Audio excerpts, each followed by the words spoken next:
ಇವತ್ತೇನು ದೇಶಾದ್ಯಂತ 33% women reservation bill ತಡೆ ಹಿಡಿದಿದ್ದಾರೆ ಕಾಂಗ್ರೆಸ್ನವರು ಅಂತಕ್ಕಂಥ ಸುಳ್ಳು ಪ್ರಚಾರವನ್ನ ಪ್ರಧಾನಮಂತ್ರಿಗಳಾಗಿರ್ತಕ್ಕಂಥ ಮೋದಿ ಅವರು ಮಾಡ್ತಾ ಇದ್ದಾರೆ.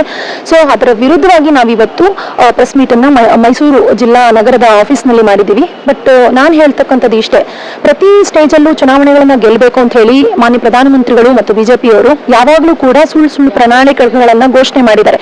2012ರಲ್ಲಿ ಅವರು ಚುನಾವಣೆಯನ್ನ ಗೆಲ್ಲಬೇಕು ಅಂತಕ್ಕಂಥ ಒಂದು ಇದನ್ನು ಇಟ್ಕೊಂಡು ನಾವು 1 ಲಕ್ಷ ಉದ್ಯೋಗವನ್ನ 1 ಕೋಟಿ ಉದ್ಯೋಗವನ್ನು ಸೃಷ್ಟಿ ಮಾಡ್ತೀವಿ ಅಂತ ಹೇಳಿದ್ರು. ಕಪ್ಪು ಹಣವನ್ನು ವಾಪಸ್ ತಗೊಂಡ್ ಬರ್ತೀನಿ ಅಂತ ಹೇಳಿದ್ರು. ತದನಂತರದಲ್ಲಿ ಏನೋ ಸ್ಮಾರ್ಟ್ ಸಿಟಿಗಳನ್ನ ಮಾಡ್ತೀವಿ ಅಂತ ಹೇಳಿದ್ರು. ಬಟ್ ಆಮೇಲೆ ಏನೂ ಮಾಡ್ಲಿಲ್ಲ. ಬಟ್ ಅಧಿಕಾರದಲ್ಲಿ ಸತತವಾಗಿ 10 ವರ್ಷದಿಂದ ಅಧಿಕಾರದಲ್ಲಿದ್ದಾರೆ. ಆದ್ರೆ ಎಲ್ಲೂ ಕೂಡ ಅವರು ಏನು 2010ರಲ್ಲಿ ಮಹಿಳಾ ಮೀಸಲಾತಿ ಜಾರಿ ಆಗಿತ್ತಲ್ಲ, ಏನ್ ರಾಜ್ಯಸಭೆಯಲ್ಲೂ ಆಗಿತ್ತು ಮತ್ತು ಲೋಕಸಭೆ ಎರಡಲ್ಲೂ ಆಗಿತ್ತು. ಬಟ್ 10 ವರ್ಷ ಪ್ರಧಾನಮಂತ್ರಿಗಳಾಗಿದ್ದರು. ಮಹಿಳೆಯರ ಮೇಲೆ ಗೌರವ ಇದ್ದಿದ್ರೆ 10 ವರ್ಷದಲ್ಲಿ ಯಾವಾಗ ಬೇಕಾದ್ರೂ ಅವರು ಅದನ್ನ ಬಿಲ್ ಪಾಸ್ ಮಾಡಬಹುದಾಗಿತ್ತು. ಯಾಕೆ ಮಾಡ್ಲಿಲ್ಲ ಅಂತಕ್ಕಂಥದ್ದು ಒಂದು ಪ್ರಶ್ನೆ. 2023ರಲ್ಲಿ ಅಗೇನ್ ಬಿಲ್ ಪಾಸ್ ಆಗಿತ್ತು ಲೋಕಸಭೆಯಲ್ಲಿ. ಅವತ್ತು ಕೂಡ ಅವ್ರ ಪ್ರಣಾಳಿಕೆಯಲ್ಲಿ ಘೋಷಣೆ ಮಾಡಿರ್ತಕ್ಕಂಥದ್ದು ನಾವು 33% ವಿಮೆನ್ ರಿಸರ್ವೇಶನ್ ಬಿಲ್ ಪಾಸ್ ಮಾಡ್ತೀವಿ ಅಂತಕ್ಕಂಥದ್ದನ್ನ ಹೇಳಿನೂ ಚುನಾವಣೆಯನ್ನ ಗೆದ್ದಿರ್ತಕ್ಕಂಥದ್ದು. ಈಗ ಯಾಕೆ ಅದನ್ನ ಏನೋ ಪಾಸ್ ಮಾಡ್ದಂಗೆ ಈಗ ಬಂದ್ಬಿಟ್ಟು ಡಿಲಿಮಿಟೇಷನ್ ನ ಹಂಟಾಕಿ ತಗೊಂಡ್ ಬರ್ತಾ ಇದ್ದಾರೆ. ಸೊ ಡಿಲಿಮಿಟೇಷನ್ ನ ಹಂಟಾಕೋದ್ರ ಬಗ್ಗೆ ಮಾತ್ರ ನಮ್ಮ ವಿರೋಧ ಇರ್ತಕ್ಕಂಥದ್ದು, ಕಾಂಗ್ರೆಸ್ನವ್ರ ವಿರೋಧ ಇರ್ತಕ್ಕಂಥದ್ದು. ಆದ್ರೆ 33% ವಿಮೆನ್ ರಿಸರ್ವೇಶನ್ ಜಾರಿ ಮಾಡೋದ್ರ ಬಗ್ಗೆ ಯಾರಿಗೂ ಕೂಡ ಯಾವುದೇ ಆಕ್ಷೇಪಣೆಗಳು ಇಲ್ಲ. ಇವತ್ತು ಬಂದ್ಬಿಟ್ಟು ದೇಶದ ಜನರ ಮುಂದೆ ತಗೊಂಡ್ ಬಂದ್ಬಿಟ್ಟು ಪ್ರತಿ ಸಲ ಸುಳ್ಳನ್ನ ಹೇಳ್ಕೊಂಡು ಸುಳ್ಳನ್ನೇ ಮನೆ ದೇವರಾಗಿಸ್ಕೊಂಡಿರ್ತಕ್ಕಂಥ ಮೋದಿಯವರು ಮತ್ತೆ ಮನೆ ಬಂದ್ಬಿಟ್ಟು ಇವರೆಲ್ಲ ಮಹಿಳಾ ಮೀಸಲಾತಿಯನ್ನ ವಿರೋಧಿಸ್ತಾ ಇದ್ದಾರೆ ಕಾಂಗ್ರೆಸ್ನವರು, ಇದೊಂದು ರೀತಿ ಭ್ರೂಣ ಹತ್ಯೆ ಅಂತೆಲ್ಲ ಹೇಳ್ತಾರೆ. ಈ ದೇಶದ ಹೆಣ್ಣು ಮಕ್ಕಳಿಗೆ ಪ್ರಧಾನಮಂತ್ರಿಗಳು ಯಾವ ಸಂದೇಶವನ್ನ ಕೊಡ್ಲಿಕ್ಕೆ ಹೊರಟಿದ್ದಾರೆ ಅಂತಕ್ಕಂಥದ್ದು ನನ್ನ ಒಂದು ಪ್ರಶ್ನೆ. ಇವರು ನಿರಂತರವಾಗಿ ಸುಳ್ಳನ್ನ ಹೇಳ್ಕೊಂಡು ಬಂದವರು ಈಗ ಡಿಲಿಮಿಟೇಷನ್ ಯಾಕೆ ಅಂಟಾಕಿ ತಗೊಂಡ್ ಬರಬೇಕು? ಡಿಲಿಮಿಟೇಷನ್ ಯಾವ ಬೇಸ್ ಮೇಲೆ ಆಗ್ತದೆ? ಜನಸಂಖ್ಯೆ ಬೇಸ್ ಮೇಲೆ ಆಗ್ತದೆ. ಈಗ ಸೆನ್ಸಸ್ ಶುರುವಾಗಿದೆ ಅಂದ ಮೇಲೆ ಅದು ಬರಬೇಕು. ಅಪೂರ್ಣ ಕಾಯ್ದೆಯನ್ನ ಯಾಕೆ ಮಂಡಿಸ್ತಾ ಇದ್ದಾರೆ? ಈ ರೀತಿ ತರಾತರಿಯಲ್ಲಿ ಏನಾದ್ರೂ ಇವರು ಕಾಯ್ದೆನ ಮಾಡ್ಲಿಕ್ಕೆ ಹೋದ್ರೆ ಇದು ಒಂದು ರೀತಿ ಅಪೂರ್ಣ ಕಾಯ್ದೆ, ಇದು ಪರಿಪೂರ್ಣವಾದ ಕಾಯ್ದೆ ಅಲ್ಲ. ನಾನು ಹೇಳ್ತಕ್ಕಂಥದ್ದು, ನಿಮಗೆ ಮಹಿಳೆಯರ ಮೇಲೆ ಕಾಳಜಿ ಇದ್ದಿದ್ದಾದ್ರೆ, ಮಹಿಳೆಯರ ಮೇಲೆ ಗೌರವ ಇದ್ದಿದ್ದಾದ್ರೆ 543 ಸೀಟ್ಸ್ ಏನ್ ಲೋಕಸಭೆಯಲ್ಲಿದೆ ಇವತ್ತು ಭಾರತದಲ್ಲಿ, ಆ ಸೀಟ್ಸ್ಗೆ ಮಹಿಳಾ ರಿಸರ್ವೇಶನ್ 33% ಮೀಸಲು ಮಾಡಿ. ತದನಂತರದಲ್ಲಿ ಏನ್ ಸೆನ್ಸಸ್ ಆಗಬೇಕು ಇದೆಲ್ಲ ಪರಿಪೂರ್ಣವಾಗಿ ಸಾಂವಿಧಾನಿಕವಾಗಿ ಹಾಕಿ ಬರಲಿ. ನಂತರ ನೀವು ಡಿಲಿಮಿಟೇಷನ್ ಸಪರೇಟ್ ಆಗಿ ಮಾಡಿ.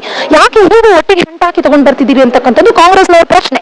ನಿಮಗೆ ಮಹಿಳೆಯರ ಮೇಲೆ ಗೌರವ ಇದ್ರೆ ದಯವಿಟ್ಟು ಈ ಕೂಡಲೇ 33% ವಿಮೆನ್ ರಿಸರ್ವೇಶನ್ ಅನ್ನ 543 ಸೀಟ್ಸ್ಗೆ ಜಾರಿ ಮಾಡಿ ಅಂತಕ್ಕಂಥದ್ದನ್ನ ನಾವೆಲ್ಲರೂ ಒತ್ತಾಯಿಸ್ತೇವೆ. ಎಕ್ಸಾಕ್ಟ್ಲಿ ಸರ್, ಇವಾಗ ನೀವು ನೋಡ್ಬೋದು, ಚುನಾವಣೆಗಳು ಹತ್ರ ಬಂದಾಗ ಎಲ್ಲೋ ಒಂದು ಕಡೆ ಕೋಮುಗಲಭೆಗಳು ಹುಟ್ಟಾಕ್ತಾರೆ, ಜಾತಿ ಧರ್ಮದ ನಡುವೆ ತಂದು ಹಾಕ್ತಾರೆ. ಚುನಾವಣೆಗಳು ಇರಬೇಕಾದ್ರೂ ಈ ರೀತಿ ಎಲ್ಲ ಮಾಡ್ತಕ್ಕಂಥವ್ರು ಈಗ ಪಂಚರಾಜ್ಯಗಳಲ್ಲಿ ಚುನಾವಣೆ ನಡೀತಾ ಇದೆ. ಈ ಚುನಾವಣೆಯನ್ನ ಗೆಲ್ಲಬೇಕು ಅಂತಕ್ಕಂಥ ಷಡ್ಯಂತ್ರ ಇಟ್ಕೊಂಡು ಈಗ ಮಹಿಳಾ ಮೀಸಲಾತಿ ಅನ್ನೋ ಒಂದು ವಿಚಾರವನ್ನು ತಗೊಂಡು ಬರ್ತಾ ಇದ್ದಾರೆ. ಈಗ ಹಾಗೆ ಅಲ್ವಾ, ಸೀಸನ್ ಒಂದು ದೇವ್ರನ್ನ ತರ್ತಾರೆ, ರಾಜಕಾರಣ ಮಾಡ್ತಾರೆ. ಬರೀ ಸೀಸನ್, ಈಗ ರಾಮ ಬಂದ ಹೋದ, ಗಣೇಶ ಬಂದ ಹೋದ, ನೆಕ್ಸ್ಟ್ ಡಿಸೆಂಬರ್ಗೆ ಇನ್ನೇನ್ ಬರ್ತದೋ ಗೊತ್ತಿಲ್ಲ. ಮತ್ತೆ ಇನ್ನೊಂದು ಈಗೇನ್ ಬಂದಿದೆ, ಈಗ ಬಂದಿರ್ತಕ್ಕಂಥದ್ದು ಮಹಿಳಾ ಮೀಸಲಾತಿ. 23ರಲ್ಲಿ ಮಹಿಳಾ ಮೀಸಲಾತಿ ನಾವು ಜಾರಿ ಮಾಡ್ತೀವಿ ಅಂತ ಹೇಳಿ ಚುನಾವಣೆ ಗೆದ್ದಂತ ಮೋದಿ ಅವರು, ಇವರಿಗೆ ಒಂದು ನೈತಿಕತೆ ಇಲ್ಲ. ಈಗ ಮಾಡ್ಬೇಕಲ್ವಾ? ಈಗ ಯಾಕೆ ಮಾಡ್ತಾ ಇಲ್ಲ ಅವರು? ನಮಗೆ ಯಾಕೆ ಭಯ ಇರಬೇಕು ಸರ್? ಈ ದೇಶಕ್ಕೆ ಅಪಾರವಾದಂತಹ ಕೊಡುಗೆಯನ್ನ ಕಾಂಗ್ರೆಸ್ ಸರ್ಕಾರ ಕೊಟ್ಟಿದೆ. ಒಂದು ಗುಂಡು ಪಿನ್ನಿಂದ ಹಿಡಿದು ವಿಮಾನದವರೆಗೂ ಕಂಡುಹಿಡಿಯೋದಕ್ಕೆ ಭಾರತ ದೇಶವನ್ನ ವಿಶ್ವ ಭೂಪಟದಲ್ಲಿ ಸೇರಿಸೋದಕ್ಕೆ ಕಾಂಗ್ರೆಸ್ನವರು ಕೊಡುಗೆ ಅಪಾರವಾಗಿದೆ ಸರ್. ಅದು ಎಲ್ರಿಗೂ ಗೊತ್ತಿರ್ತಕ್ಕಂಥ ವಿಚಾರ. ನಮಗೆ ಯಾಕೆ ಭಯ ಆಗಬೇಕು? ಈ ದೇಶಕ್ಕೆ ಮೊದಲ ಪ್ರಧಾನಮಂತ್ರಿಗಳನ್ನ ಕೊಟ್ಟಿರ್ತಕ್ಕಂಥದ್ದು ನಾವು, ಈ ದೇಶಕ್ಕೆ ಮೊದಲ ಮಹಿಳಾ ರಾಷ್ಟ್ರಪತಿಯನ್ನ ಕೊಟ್ಟಿರ್ತಕ್ಕಂಥದ್ದು ನಾವು, ಮಹಿಳಾ ಸ್ಪೀಕರ್ನ ಕೊಟ್ಟಿರ್ತಕ್ಕಂಥದ್ದು ನಾವು. ನಾವು ಮಹಿಳೆಯರ ಪರವಾಗಿ ನಿಂತಿದ್ವಿ. ಸೊ ಹಾಗಾಗಿ ನಮ್ಗೆ ಯಾವ ಭಯನೂ ಇಲ್ಲ. ನಾವು ಸಾಂವಿಧಾನಿಕವಾಗಿ ಚುನಾವಣೆಗಳನ್ನ ಗೆಲ್ತಾ ಇದೀವಿ, ಸಾಂವಿಧಾನಿಕವಾಗಿ ಚುನಾವಣೆಗಳನ್ನ ಎದುರಿಸ್ತಾ ಇದ್ದೀವಿ. ಆದ್ರೆ ಈ ರೀತಿ ವಾಮ ಮಾರ್ಗಗಳನ್ನ ಹಿಡಿದು ಈ ರೀತಿ ಮೀಸಲಾತಿ, ಮಹಿಳಾ ಮೀಸಲಾತಿ ಅಂತ ತಗೊಂಡ್ ಬರೋದು, ಈ ರೀತಿ ಓಚೋರಿ, ಈ ತರದ್ದೆಲ್ಲ ಮಾಡ್ಕೊಂಡು ಇವರು ಅಧಿಕಾರ ಕೈ ಹಿಡಿತಾ ಇರೋದು. ಈಗಲೂ ಅವ್ರಿಗೆ ಭಯ ಇರೋದಕ್ಕೆ ಉತ್ತರ ರಾಜ್ಯಗಳಲ್ಲಿ ಇವ್ರದೇ ಸೀಟುಗಳನ್ನ ಹೆಚ್ಚುವರಿ ಮಾಡ್ಕೊಂಡ್ರೆ ಶಾಶ್ವತವಾಗಿ ಅಧಿಕಾರದಲ್ಲಿ ಇರಬೇಕು ಅಂತಕ್ಕಂಥ ಒಂದು ವಾಮ ಮಾರ್ಗವನ್ನು ಕಂಡುಕೊಂಡೆ ಈ 33% ವಿಮೆನ್ ರಿಸರ್ವೇಶನ್ ಬಿಲ್ ಜೊತೆಗೆ ಡಿಲಿಮಿಟೇಷನ್ ನ ಹಂಟಾಕಿ ತಗೊಂಡ್ ಬರ್ತಾರೆ. ಖಂಡಿತವಾಗ್ಲೂ ಯಾಕೆ ಅಂತಂದ್ರೆ ಅವತ್ತಿಂದ ಇವತ್ತಿನ ತನಕನೂ ಕಾಂಗ್ರೆಸ್ನವರು ಮಹಿಳೆಯರ ಪರವಾಗಿ ನಿಂತಿದ್ದಾರೆ. ಮಹಿಳೆಯರ ಪರವಾಗಿ ಕಾಂಗ್ರೆಸ್ನವರು ನಿಂತಿರೋದಕ್ಕೆ ಮಹಿಳೆಯರು 2023 ಅಸೆಂಬ್ಲಿ ಚುನಾವಣೆಯಲ್ಲಿ ಕಾಂಗ್ರೆಸ್ನ ಎಷ್ಟು ಲೀಡಿಂಗ್ ಅಲ್ಲಿ ಗೆಲ್ಸಿದೆ ಅಂತಕ್ಕಂಥದ್ದು ನೀವು ನೋಡ್ಬೋದು.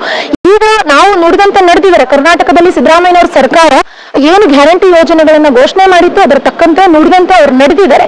ಈಗ 2028 ಚುನಾವಣೆಯಲ್ಲೂ ಕೂಡ ಎಲ್ಲ ನಮ್ಮ ಕರ್ನಾಟಕ ರಾಜ್ಯದ ಏನು ಮಹಿಳಾ ಮಣಿಗಳಿದ್ದಾರೆ, ಮಹಿಳಾ ವೋಟರ್ಸ್ ಇದ್ದಾರೆ, ಅವರೆಲ್ಲರೂ ಕಾಂಗ್ರೆಸ್ ಸರ್ಕಾರವನ್ನು ಆಶೀರ್ವಾದ ಮಾಡ್ತಾರೆ. ಮತ್ತೊಮ್ಮೆ 28ಕ್ಕೆ ನಾವು ಕಾಂಗ್ರೆಸ್ ಸರ್ಕಾರ ಕರ್ನಾಟಕದಲ್ಲಿ ನಾವು ಅಧಿಕಾರಕ್ಕೆ ಬಂದೇ ಬರ್ತೀವಿ ಅಂತಕ್ಕಂಥ ಭರವಸೆ ಇದೆ.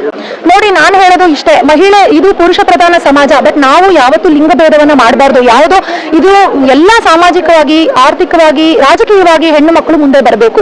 ಎಲ್ಲ ಕ್ಷೇತ್ರಗಳಲ್ಲೂ ಮಹಿಳೆಯರಿಗೆ ಅವಕಾಶಗಳನ್ನ ಕೊಡಬೇಕು ಅಂತಕ್ಕಂತ ಒಂದು ಉದ್ದೇಶವನ್ನ ಇಟ್ಕೊಂಡು ಅದನ್ನ ಕೇವಲ ಬಾಯಿ ಮಾತಿಗೆ ಮಾತ್ರ ಸೀಮಿತ ಮಾಡ್ಕೊಳ್ಳದೆ ಅದನ್ನ ಕಾನೂನು ರೂಪಿಸಬೇಕು ಅಂತ ಹೇಳಿ 2010ರಲ್ಲೇನೆ ಈ ಏನ್ ಕಾಂಗ್ರೆಸ್ ನೇತೃತ್ವದ UPA ಸರ್ಕಾರ ಈ 33% ವಿಮೆನ್ ರಿಸರ್ವೇಶನ್ ನ ಬಿಲ್ ನ ಮೊದಲಿಗೆ ಪಾಸ್ ಮಾಡಿದ್ದು. ಸೊ ಹಾಗಾಗಿ ನಿರಂತರವಾಗಿ ನಾವು ಮಹಿಳೆಯರ ಜೊತೆ ನಿಂತ್ಕೋತೀವಿ. ಏನ್ 2028ರ ಚುನಾವಣೆಗೂ ಕೂಡ ನಾವು ಮಹಿಳೆಯರ ಸಬಲೀಕರಣಕ್ಕೋಸ್ಕರ ಕಾಂಗ್ರೆಸ್ ಸರ್ಕಾರ ಯಾವಾಗಲೂ ಬದ್ಧವಾಗಿರುತ್ತೆ ಅಂತಕ್ಕಂಥ ಭರವಸೆಯನ್ನು ನಾನು ಕೊಡ್ಲಿಕ್ಕೆ ಇಷ್ಟಪಡ್ತೇನೆ.